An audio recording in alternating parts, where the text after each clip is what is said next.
ভাষা হচ্ছে আমাদের ভাব প্রকাশের মাধ্যম। একমাত্র ভাষার মাধ্যমেই আমরা আমাদের মনের ভাব প্রকাশ করে থাকি। পৃথিবীতে বর্তমানে ৭,০৯৯ ধরনের ভাষা রয়েছে। তবে এ সকল ভাষা নির্দিষ্ট জাতি, গোষ্ঠী, নির্দিষ্ট ভূখণ্ডের উপর ভিত্তি করে হয়ে থাকে। যেমন বাংলা, ইংরেজি, হিন্দি ইত্যাদি বিশেষ জাতি এবং গোষ্ঠীর এক ধরনের ভাষা। তবে এসব ভাষার ভিড়ে একটি মাত্র ভাষা আছে যেটি হলো সর্বজনীন। পৃথিবীতে বাংলা, ইংরেজি, হিন্দি যেমন বিশেষ জাতি বা গোষ্ঠীর জন্য কিংবা নির্দিষ্ট ভূখণ্ডের জন্য হয়ে থাকে, গণিতও কিন্তু তেমনি। তবে এর নির্দিষ্ট জাতি, গোষ্ঠী বা কোনো ভূখণ্ড নেই। এটি পুরো মানবগোষ্ঠী তথা পুরো বিশ্বের ভাষা। প্রকৃতির সৌন্দর্য বা ভারসাম্য বুঝতে হলে কিংবা এই চিরচেনা পৃথিবী ছাড়িয়ে বিস্তৃত মহাবিশ্বকে চিনতে হলে অথবা বর্তমান যুগে বিজ্ঞানের যে এত অবদান তার গোড়ার কথা জানতে হলে বুঝতে হবে গাণিতিক ভাষা। আর এই গাণিতিক ভাষার মাধ্যমে বোঝা যাবে এত সমস্যার সমাধান। গণিত কি? গণিত হচ্ছে পরিমাণ, সংগঠন, পরিবর্তন এবং স্থান বিষয়ক গবেষণা। সংখ্যা ও অন্যান্য পরিমাপযোগ্য রাশির মধ্যে যে সম্পর্ক সেটাই গণিতে বর্ণনা করা যায়। গণিতের শব্দভাণ্ডার কতগুলো অঙ্ক, সংখ্যা, প্রতীকী অক্ষর এবং প্রক্রিয়া চিহ্ন দিয়ে সমৃদ্ধ। একটি গাণিতিক বাক্যে যেখানে আমরা কতগুলো অঙ্ক, সংখ্যা বা রাশি দেখি, সেখানেও যে ক্রিয়াপদ, বিশেষ্যপদ থাকে আর সেগুলো যে সামগ্রিকভাবে নির্দিষ্ট অর্থ প্রকাশ করে, আমরা আসলে তা খেয়াল করি না বলেই বুঝতে পারি না। যেমন ১২+৯ = ২১। এটা একটা গাণিতিক বাক্য। এটি প্রকাশ করছে যে ১২-র সাথে ৯ যোগ করলে যোগফল ২১ হয়। এখানে ১২ এবং ৯ কিন্তু বিশেষ্যপদ, আর যোগ করা হলো ক্রিয়াপদ। গাণিতিক ভাষায় যে ব্যাকরণ, সেখানে উল্লেখ আছে কি করে অঙ্ক করতে হয়, কি করে চলক দিয়ে বিভিন্ন প্রক্রিয়ায় চিহ্নের মাধ্যমে নতুন নতুন রাশি তৈরি করতে হয়। আবার রাশিতে ব্যবহৃত ১০ ভিত্তিক অঙ্ক কিংবা সেগুলোর প্রক্রিয়া চিহ্ন পৃথিবীর সব দেশে, সব ভূখণ্ডে, সব গোষ্ঠীর মানুষের কাছে একই। এই বৈশিষ্ট্য অন্য কোনো ভাষাতে দেখা যায় না। তাই গণিত শুধুমাত্র ভাষা নয়, এটি একটি সর্বজনীন ভাষা। এবার আসা যাক মূল প্রসঙ্গে। আজকে আমার ভিডিওর বিষয়বস্তু হচ্ছে ৬টি সংখ্যা, যে ৬টি সংখ্যার উপর ভিত্তি করে গড়ে উঠেছে আমাদের এই মহাবিশ্ব। মহাবিশ্বের যে এত বিশালতা, এর সীমা আছে কেবল গণিতেই। মহাবিশ্বের অস্তিত্বকে আমরা অন্ধের হাতি দর্শনের মতো করে চিনতে পারি। অন্ধের কাছে দুটি হাতিয়ার থাকে হাতি চেনার জন্য। একটি হচ্ছে তার হাত, অন্যটি তার অনুভূতি। মহাবিশ্বকে চেনার জন্য আমাদের হাত হলো পদার্থবিজ্ঞান আর অনুভূতি হলো গণিত। বিজ্ঞানীরা মহাকাশ বিজ্ঞানে সবসময় এই অনুভূতিকেই আগে গুরুত্ব দিয়েছেন। তো আইনস্টাইনের কথাই ধরা যাক। আইনস্টাইনই সম্ভবত একমাত্র বিজ্ঞানী যিনি বিজ্ঞানের ক্ষেত্রে বাস্তব পরীক্ষালব্ধ জ্ঞানের থেকেও গণিতের সত্যতার উপর বেশি নির্ভরশীল ছিলেন। আপনারা যারা আপেক্ষিকতা নিয়ে পড়েছেন বা এ সম্পর্কে ধারণা রাখেন, তারা সম্ভবত আইনস্টাইনের এই দিকটি বুঝতে পেরেছেন। মহাবিশ্ব নিয়ে আইনস্টাইন তার গবেষণা সাধারণ আপেক্ষিকতায় বর্ণনা করেছেন। মহাবিশ্ব নিয়ে আইনস্টাইনের সাধারণ আপেক্ষিকতার গাণিতিক ভাষাটি ছিল অত্যন্ত জটিল। একটা নির্দিষ্ট সমাধান এর কোনো কালেই ছিল না এবং এই কালেও নেই। তবুও এর যে কোনো সমাধান বের হয়নি তা কিন্তু নয়। প্রতিটি সমাধান, প্রতিটি সমীকরণ জন্ম দিয়েছে নতুন নতুন মহাবৈশ্বিক সিস্টেমের এবং নতুন ভবিষ্যৎবাণীর। আইনস্টাইনের গণিত বলেছিল মহাবিশ্ব প্রসারিত হচ্ছে, কিন্তু আইনস্টাইন নিজেই তা মানেননি। তাই তিনি নিজের গণিতকে নিজেই রুখতে চেয়েছিলেন, কিন্তু তবুও পারেননি মহাবিশ্বের এই প্রসারণ থামাতে। তাহলে কি দাঁড়ালো? আইনস্টাইনের গণিত নয়, বরং আইনস্টাইনই ভুল। এবার সৌরজগতের সমস্ত শক্তির উৎস সূর্যের কথাতে আসা যাক। সূর্যের সমস্ত শক্তি আসে নিউক্লিয়ার ফিউশন বিক্রিয়া হতে, যার পুরোটাই E=mc² সমীকরণ মেনে চলে। E=mc² সমীকরণের উপর ভিত্তি করে তৈরি হচ্ছে পারমাণবিক বিদ্যুৎ কেন্দ্র। ধারণা করা হয় আগামী দিনগুলোয় যখন জীবাশ্ম জ্বালানি শেষ হয়ে যাবে, তখন এই পারমাণবিক শক্তি হবে পৃথিবীর প্রধান শক্তি। আবার এই সমীকরণের উপর ভিত্তি করেই তৈরি করা হয়েছে পারমাণবিক বোমা, যার ভয়ঙ্কর বিধ্বংসী রূপ আমরা দ্বিতীয় বিশ্বযুদ্ধে দেখেছি। সুতরাং গণিতের ভাষার ব্যবহার যেমন সুন্দর, ভবিষ্যতের নিশ্চয়তা দেয়, তেমনি এর অপব্যবহার ডেকে আনতে পারে মারাত্মক পরিণতি। মহাবিশ্বের সবকিছু আসলে গণিতের নিয়মে বাঁধা। ছোট্ট অণুপরমাণু থেকে শুরু করে বৃহৎ গ্রহ, নক্ষত্র, গ্যালাক্সি সবকিছুর পেছনেই আছে গণিত। এমনকি স্বয়ং মানুষের সবকিছু গণিতের নিয়মে বাঁধা। তবে এত সব সমীকরণ সবকিছুর মধ্যে আছে বিশেষ ৬টি সংখ্যা, যাকে বলা হয় মহাবিশ্বের ভিত্তি বা রেসিপি। এদেরকে নিয়ে মার্টিন রাইস একটি বই লিখেছেন, জাস্ট 6 নাম্বারস শিরোনামে।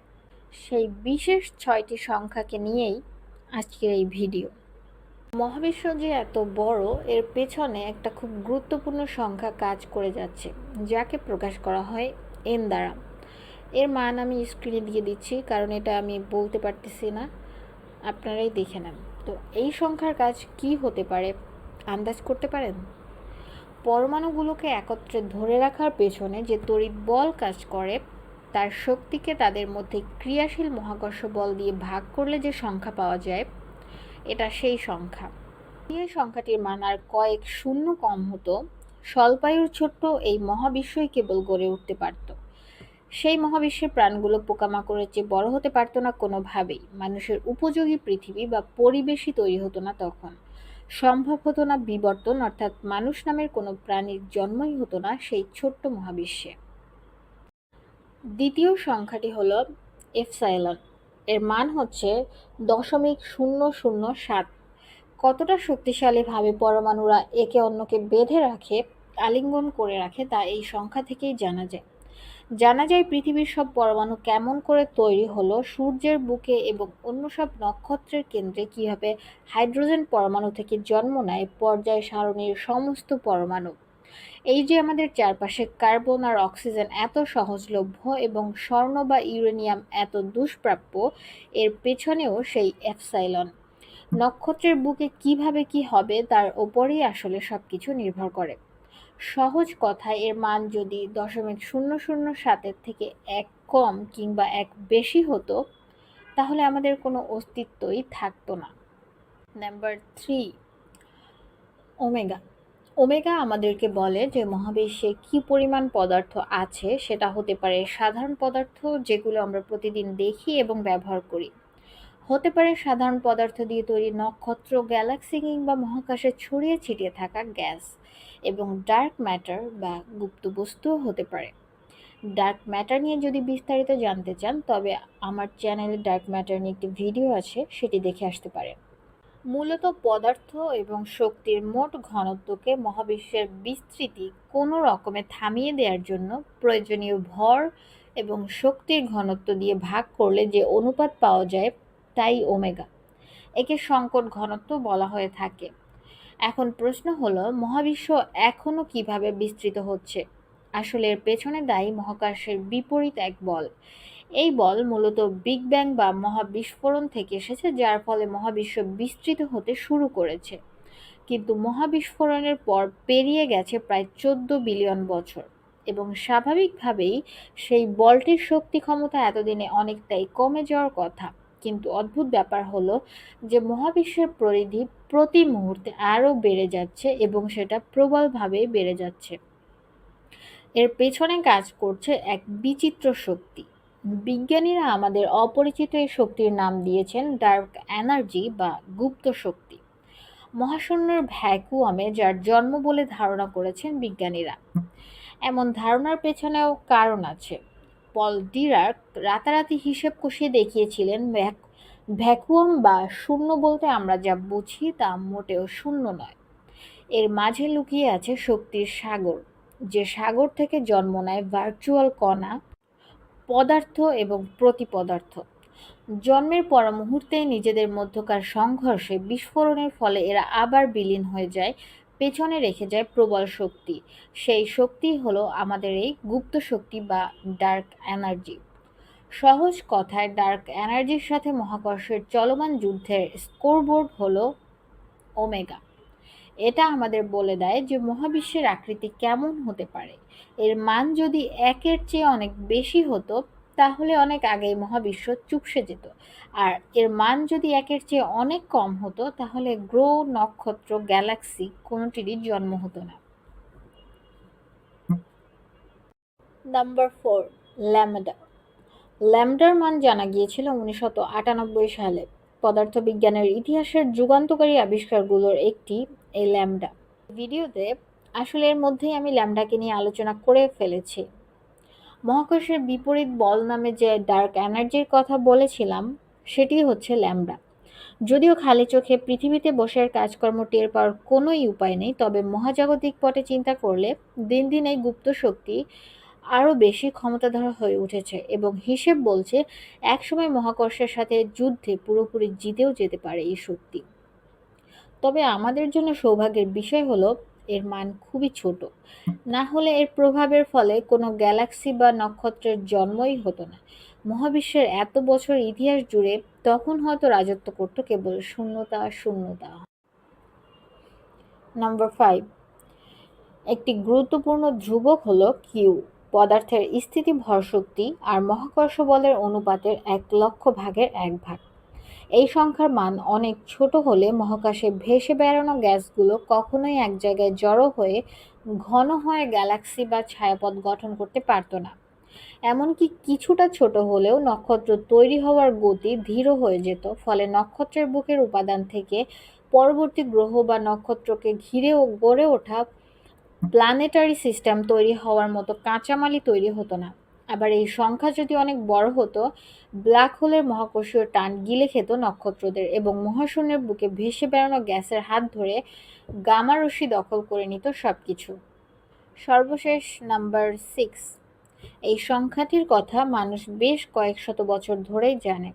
সাধারণ মনে হলেও একে এখন নতুনভাবে দেখা হচ্ছে। ডি সংখ্যাটি মহাবিশ্বের মাত্রার সংখ্যা প্রকাশ করে। এর মান হলো 3। মহাবিশ্ব যদি 2 মাত্রার কিংবা 4 মাত্রার হতো, স্পষ্টভাবেই বোঝা যায় এখন আমরা প্রাণ বলতে যা বুঝি তেমন কিছুর অস্তিত্বই থাকতো না। সবকিছু অন্যরকম হতো। আসলে আদৌ প্রাণ বলে কিছু থাকতো কিনা কে জানে। অনেকেই নিশ্চয়ই ভাবছেন চতুর্থ মাত্রা তো আছে, সময়। হ্যাঁ, সময়কে চতুর্থ মাত্রা বলা হয় ঠিকই, তবে এটি বাকিগুলোর চেয়ে পুরোপুরি ভিন্ন। একটা নির্দিষ্ট দিকে কেবল এটি এগোতে পারে, পেছনে ফেরার কোনো উপায় নেই। কাজেই দৈর্ঘ্য, প্রস্থ, উচ্চতা, মাত্রা হিসেবে এই তিনটির সাথে সময়ের আকাশ পাতাল তফাৎ। হয়তো মাইক্রোস্কোপিক স্কেলে কিংবা আরও সূক্ষ্মভাবে তাকালে স্থান তার নিগূঢ় রহস্য ফাঁস করবে আমাদের কাছে। হয়তো জানা যাবে মহাবিশ্বের সব কিছুই সুপার স্ট্রিং নামে 10 মাত্রার বিচিত্র এক জিনিসের কম্পনের ফল। তবে এখন তেমন কিছু প্রমাণ পাওয়া যায়নি, কাজেই এই সংখ্যাগুলোকে সহজ ভাষায় বলা যায় আমাদের বর্তমান মহাবিশ্বের রেসিপি। কিন্তু প্রতিটি ধ্রুবককে আলাদা আলাদাভাবে দেখতে গেলে মনে হবে জিনিসগুলো আসলে লাক বাই চান্স, কিন্তু একসাথে দেখলে আপনাকে ফায়ারিং স্কোয়াডের সামনে দাঁড় করিয়ে দেওয়া হয়েছে। ব্রাশ ফায়ার করা হলো, কিন্তু সবগুলো গুলি আপনার কানের পাশ ঘেঁষে বেরিয়ে গেল। এক কথায় পুরো ব্যাপারটিকে কাকতালীয় বলে দেয়াই যায়, কিন্তু আমাদের কি ভেবে দেখা উচিত না যে এই ব্যাপারটা কাকতালীয় নাও হতে পারে? হয়তো এই সব কিছুর পেছনে আরো গভীর কোনো রহস্য আছে। ল্যামডা, ওমেগা বা ডাইমেনশনের পেছনে ঘাপটি মেরে আছে বিচিত্র কোনো সত্য। কথা হলো, চোখ মেলে সেই সত্য দেখার মতো চোখ কি আমাদের আছে? আমরা কি কোনোদিন এর সত্যিকার রহস্য ভেদ করতে পারবো? এই প্রশ্নের উত্তর সময় ছাড়া আর কারো পক্ষেই দেয়া সম্ভব নয়। অতীতকালে এমনকি বর্তমানকালেও মানুষের কাছে গণিত একটা ভয়ের বিষয়। দেখা যায় যে আমরা বিজ্ঞানকে ভালোবাসি কিন্তু গণিতকে সহ্য করতে পারি না। বিশেষ করে আমার মতো যারা আছেন তারা অনেকেই এটা পারেন না। অনেক আছেন বিজ্ঞান বিষয়টিকে ছেড়ে দেন কেবল গণিত ভীতির জন্য। আর এই ভীতি তৈরির একমাত্র কারণ হলো গণিতকে ভাষা হিসেবে গ্রহণ না করা। কোনো কিছুর গতি, প্রকৃতি, বিবর্তন বুঝতে হলে আগে তার ভাষাটা বুঝতে হয়। গণিতই একমাত্র ভাষা যেটা কিনা ভাব প্রকাশের সাথে সাথে ভাবের পূর্ণতা দান করে থাকে। তাই সব শেষে বিজ্ঞানী গ্যালিলিওর ভাষায় বলতে হয়, আমাদের মহাবিশ্ব আসলে বিরাট এক বই। এর পরতে পরতে মিশে আছে দর্শন। গ্রন্থটি আমাদের চোখের সামনেই পড়ে আছে, কিন্তু একে বুঝতে হলে এর ভাষা আয়ত্ত করা চাই। ওই বর্ণগুলো চেনা যায় যা দিয়ে লেখা হয়েছে এই বই। এটি লেখা হয়েছে গণিতের ভাষা দিয়ে, আর এর বর্ণ হলো ত্রিভুজ, বৃত্ত এবং অন্যান্য জ্যামিতিক চিত্র। এগুলো বাদ দিয়ে এর একটা শব্দ বোঝা সম্ভব নয়।